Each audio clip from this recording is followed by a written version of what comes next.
আর ভিতরে একটা কৌতূহল, হায় রে উমর রে বুঝি এখন ফাঁসি দেওয়া হবে।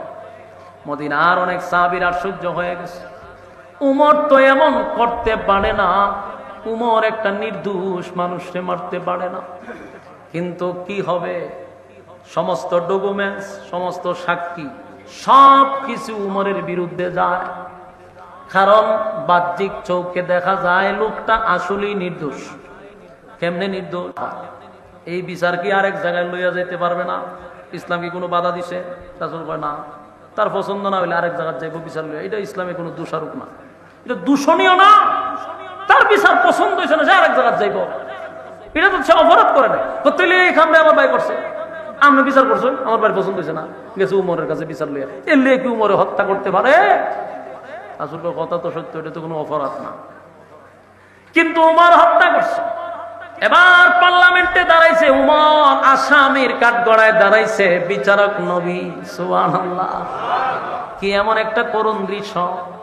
নবী বিচারকের আসনে বসা, উমরকে আসামির কাঠগড়ায় দাঁড়াইছে।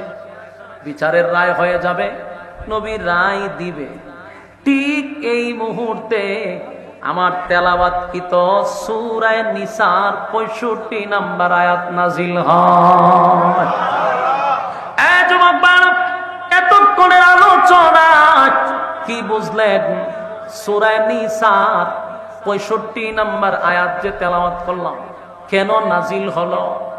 এই ঘটনারে কেন্দ্র কইরা নবী যখন উমরে আসামির কাঠগড়ায় দাঁড় করাইছে, আমার নবী বিচারকের কাঠগড়ায় বসছে, নবী রায় দিবে। এর আগ মুহূর্তে জিবরাইল হুজুর একটু থামেন, আয়াত নাজিল হয়েছে।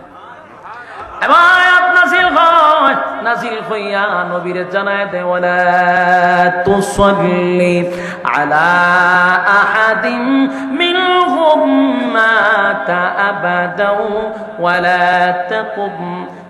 না, এটা তুই আয়াত না।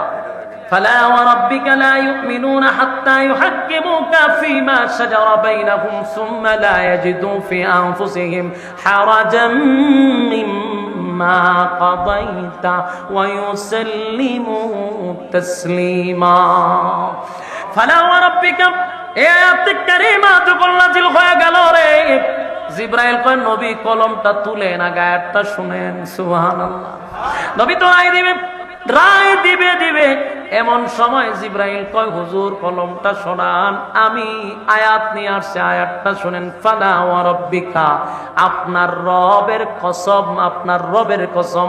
ফালা ওয়া রাব্বিকা লা ইউমিনুনা হাত্তা ইউহাক্কিমুকা ফীমা শাজারা বাইনাহুম সুম্মা লা ইয়াজিদু ফি আনফুসিহিম হারাজান মিম্মা কাদাইতা ওয়া ইউসাল্লিমু তাসলিমা। জিবরাইল বলে, হাবিব,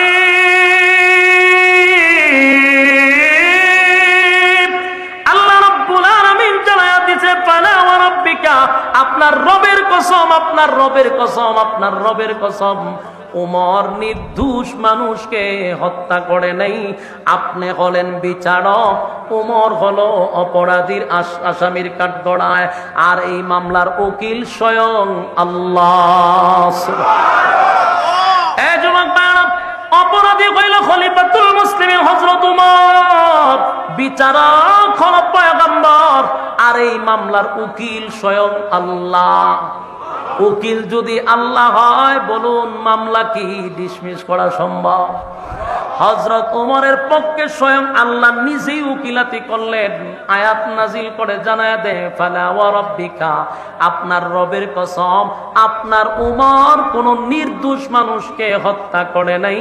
যারে হত্যা করছে এ মূলত কোনো মুসলমান ছিল না, সে ছিল একটা মুনাফিক। ঘটনা বেরিয়েছিল, কথা হয় না? যে লোকটাকে উমর হত্যা করছে, সে সমাজের মানুষের কাছে বলতো, আমি একজন মুসলমান, আমি একজন ইমানদার। আপনারা আমিও কিন্তু ইমানদারি দাবি করি, আমিও নিজের মুসলমান দাবি করি, কথা হয় না? এই নিজের মুসলমান দাবি করি, নিজের ইমানদার হিসাবে সমাজে প্রকাশ করি, কথা হয় না? এখানে যদি সবাইরে জিগায় আপনারা কি করবেন? আমি একজন ইমানদার, কথা হয় না?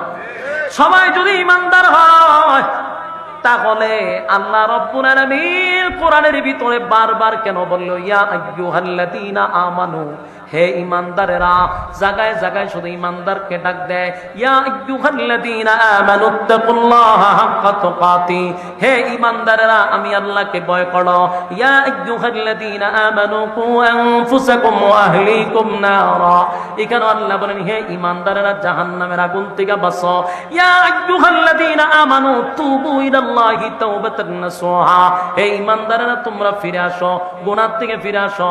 এখানেও ইমানদার, সব জায়গায় ইমানদার। ইল্লাল্লাযীনা আমানু, হে ইমানদাররা ঈমান আনো। আমার যুবক ভাইরা, সবাই যদি ইমানদার হয়, আল্লাহ বারবার কেন ইমানদারকে দাওয়াত দেয়? ইমানদারকে কেন জাহান্নামের আগুন থেকে বাঁচার কথা বলে? ইমানদারকে কেন বলে তোমরা ভয় করো? ইমানদারকেই বলে কেন তোমরা ঈমান আনো? বুঝতে হবে ইমানদারের ভিতরেও ঈমানের দুর্বলতা আছে। কথা বলো, আমাদের সমাজে সুদ খায় নিজের দাবি করে ইমানদার, ঘুষ খায় সেও ইমানদার, বেনামাজি সেও ইমানদার, জেনাকুর সেও ইমানদার, টেন্ডারবাজ সেও ইমানদার, সাদাবাজি করে সেও ইমানদার। কথা হয় কথা হয় না? বেনামাজিও ইমানদার দাবি করে, ঘুষ করে ইমানদার দাবি করে, জেনাকুর সেও ইমানদার দাবি করে। একজন 5 ওয়াক্তের নামাজি হাজী সাহেব সেও নিজের ইমানদার দাবি করে, জেনাকুরে হয় আমার ইমানদার। এই জন্য শুধু নামে ইমানদার হলে চলবে না। সমাজের মানুষ তোমার ইমানদার বলে জানলেও আল্লাহর আদালতে তোমার ইমানদার হিসাবে নাম উঠে নেই। কথা হয় না? এবার আল্লাহ বলেন ফালা ওয়া রাব্বিকা, আপনার রবের কসম, আপনার রবের কসম, আপনার রবের কসম, উমর কোন নির্দোষ মানুষকে হত্যা করে নাই। উমর যারে হত্যা করছে এ সমাজের মধ্যে বলতো সে একজন ইমানদার, কিন্তু সে ছিল আপনার দুশমন, আল্লাহর দুশমন। সে নিজের ইমানদার দাবি করে। কেমনে গো? আপনি নবী বিচার করে দেওয়ার পরেও সে বক্তব্য দেয় তার বিচার পছন্দ হয় নাই। কথা বল না। আমাদের সমাজে এমন অসংখ্য নামদারি মুসলমান আছে, নিজেরা দাবি করে মুসলমান, কিন্তু নবীর তরিকা অনুযায়ী চলতে ভালো লাগে না, আল্লাহর হুকুম মানতে তার ভালো লাগে না, মাদ্রাসা সহ্য হয় না, আলেমদেরকে সহ্য হয় না, ইসলাম তার পছন্দ হয় না। এরাও মুনাফিক, ঠিক কিনা বলে? নিজেরা দাবি করে মুসলমান। ইসলামের শত্রুরা হুঁশিয়ার সাবধান, ইসলামের শত্রুরা হুঁশিয়ার সাবধান। তুমি যদি মুসলমান নিজের দাবি করো, নবীর তরিকা তোমার ভালো লাগবে না কেন? ইসলামিক আইন তোমার ভালো লাগবে না কেন? তুমি না মুসলমান। আমাদের দেশে বহু বহু রূপী মুসলমান আমরা দেখছি 16 বছর টকসুর মধ্যে বৈশা বৈশা নিজের দাবি করে মুসলমান। এই যে মুরগি সুরা একটা ছিল, এ দাবি করছে না মুসলমান। ইসলামের আইনের পছন্দ লাগছে। 300 পার্লামেন্টের সদস্য, এর কয়েকটা ছাড়া কিছু ভালো ছিল, বাকি সবগুলা ছিল মুরতাদ, নাস্তিক, বেঈমান ছিল। আপনি যদি বলেন এদেরকে বেঈমান কেন বললেন, আমি 100 প্রমাণ আপনার সামনে দাঁড় করাবো। প্রমাণ নেবেন? 1 নাম্বার প্রমাণ হলো বাংলাদেশ 96% মুসলমানের দেশ। এই দেশে নবীর বিরুদ্ধে কথা বললে তার বিচার হয় না, শেখ মুজিবুরের বিরুদ্ধে কথা বললে বিচার হয়। 300 পার্লামেন্টের সদস্য সেদিন কোথায় ছিল? ব্লগাররা যখন আমার নবীর বিরুদ্ধে কলম ধরল, একটারও কোনো বাংলাদেশের ট্রাইব্যুনালে শাস্তি হয় নাই। শাস্তি হয়েছে বঙ্গবন্ধুর বিরুদ্ধে কথা বললে। আলেমরা যখন নবীর ইজ্জত রক্ষার্থে রাজপথে নামছে, পাখির মতো গুলি করে মারছে, কিন্তু নবীর বেজ্জতি করছে যে তারে মারে নাই, প্রতিবাদ যে করছে তারে মারছে। এতে কি বোঝা যায় এরা মুসলমান? এরা শুধু পুতুল ছিল, রিমোট চাপ্ত ভারত থেকে। কথা কি বুঝতেছেন? এরা ছিল কথা হয় না, এরা কি ছিল? এরা ছিল ফুতুল, ওখান থেকে রিমোট টিপত। সম্মানিত শুধু এই বাংলাদেশ 96% মুসলমানের দেশ। মানুষ নামাজ পড়ে না ঠিক, রোজা রাখে না ঠিক, নিয়ম মতো আল্লাহর হুকুম পালন করতে পারে না ঠিক, কিন্তু নবীর বিরুদ্ধে কথা বললে তাদের কলিজায় ব্যথা লাগে। এটা আপনাদের বুঝতে হবে। নতুন করে যারা ক্ষমতায় আসতে চান তাদেরকে উদ্দেশ্য করে বলছি, দাদা বাবুরে খুশি করে বাংলাদেশে থাকতে পারবেন না, এটা আপনাদের মাথায় রাখতে হবে। নবীর বিরুদ্ধে কথা বলবে, বিচার করলে দাদা বাবু বেজার হবে, এই নিয়তে গদিত বসলে থাকতে পারবেন না। কারণ এখানে বাংলাদেশের মানুষ ধর্মপ্রিয় মানুষ, এরা নবীর বিরুদ্ধে কথা বললে কোনোদিন সহ্য করতে পারে না, জীবন দিতে মানুষ প্রস্তুত। সম্মানিত শুধু এই মুনাফিক মারা গেছে, উমরকে দেওয়া হয়েছে হত্যা মামলা। আল্লাহ কয় ফালা ওয়া রাব্বিকা, আপনার রবের কসম, উমর কোনো নির্দোষ মানুষকে মারে নাই। সে যদি নিজেরে বলতো যে আমি একজন ইহুদি, সে যদি নিজেরে বলতো আমি একজন এই খ্রিস্টান, সে যদি বলতো আমি একজন মূর্তি পূজারী, নবীর বিচার পছন্দ হয়েছে না, এটা মাইন্না নেওয়া যায়, কথা হয় না? একজন হিন্দু লোক, একজন খ্রিস্টান লোক, একজন ইহুদি লোক আমার নবীর বিচার পছন্দ হবে না, তার কাছে এটাই স্বাভাবিক। কিন্তু তুমি নিজের মুসলমান দাবি করে নবীর তরিকা তোমার পছন্দ হয় না, আল্লাহর হুকুম তোমার ভালো লাগে না, তুমি কোন ধরনের মুসলমান?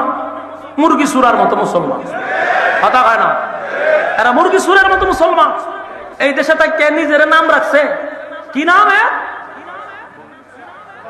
মুরগি সুরা তৈয়ার উপাধি, শাহরিয়ার কবির সুরা মুষ্টি মুসনা দিয়ে ঠাইনা তুলে লাগান দিত। এটা মুসাসিন মুরগের পিছনটার মতো, এটি ঠাইনা তুলে লাগান দরকার ছিল। হে যেই পরিমাণ আলেমদেরকে বেজ্জতি করছে টকশুতে, সে যেইভাবে আলেমদেরকে তিরস্কার কথা বলছে, এ বলছিল কি ব্যাঙের ছাতার মতো মাদ্রাসা হয়ে গেছে। ব্যাঙের ছাতার মতো মাদ্রাসা আছে, তুই কো তোরা তো নাই। মাদ্রাসা থাকবে, আলেমরা থাকবে, এই জমিনের নেতৃত্ব আলেমরাই দিবে। মুরগি সুরার দলেরা তোদের বাত নাই, কিন্তু আলেমরা আগেও ছিল, এখনো আছে, কিয়ামত পর্যন্ত থাকবে। কারণ এদেশের কোন আলেম আজ পর্যন্ত সরকারের একটা টাকাও লুটপাট করে নাই, এদেশের কোন আলেম দুর্নীতি করে নাই, টাকা পাচার করে নাই। এরপরও 16 বছরে আলেমদের চেয়ে নির্যাতিত বাংলাদেশের কোন নেতা নেত্রী হইতে পারে নাই। সবচেয়ে বেশি নির্যাতিত আলেম রয়েছে বাংলাদেশে। আলেমদেরকে মাইনাস করে দেশে কোনো ক্ষমতায় আসা যাবে না, কারণ এদেশে আলেমদের অবদান বেশি। সবচেয়ে বেশি আয়না করে আলেমরা ছিল, সবচেয়ে নির্যাতিত আলেমরা ছিল। আলেমরে মাইনাস করবা কিভাবে? সম্মানিত শুধু আমি এটাই বলবো, একজন খ্রিস্টানের কাছে নবীর বিচার পছন্দ হইতে পারে না, এটা স্বাভাবিক। একজন ইহুদির কাছে নবীর বিচার পছন্দ হয় না, এটাই স্বাভাবিক। কিন্তু নিজেরে মুসলমান দাবি কইরা আল্লাহর আইন নবীর তরিকা আপনার পছন্দ হয় না, বুঝা গেল স্পষ্ট মুনাফিক। কথা বল, স্পষ্ট। এই জন্য উমর মুনাফিকরা হত্যা করছে। মুনাফিক হলো সমাজের ভাইরাস, ভাইরাসকে হত্যা করছে। উমর কোনো অপরাধ করে নাই, কারণ সে উমরের সামনে দাঁড়ায় হয় নবী বিচার করছে, আমার পছন্দ হয়েছে না, এটা কোনো মুমিন সহ্য করতে পারবে না। তাই উমর একটা দিয়ে শেষ করে দিয়েছে যে ভাইরাস দূর হোক। আল্লাহ নিজে উকিল, নবী নিজে বিচারক। উমর অপরাধীর কাছের থেকে সমস্ত বেকুসুর খালাস, পবিত্র। সুবহানাল্লাহ।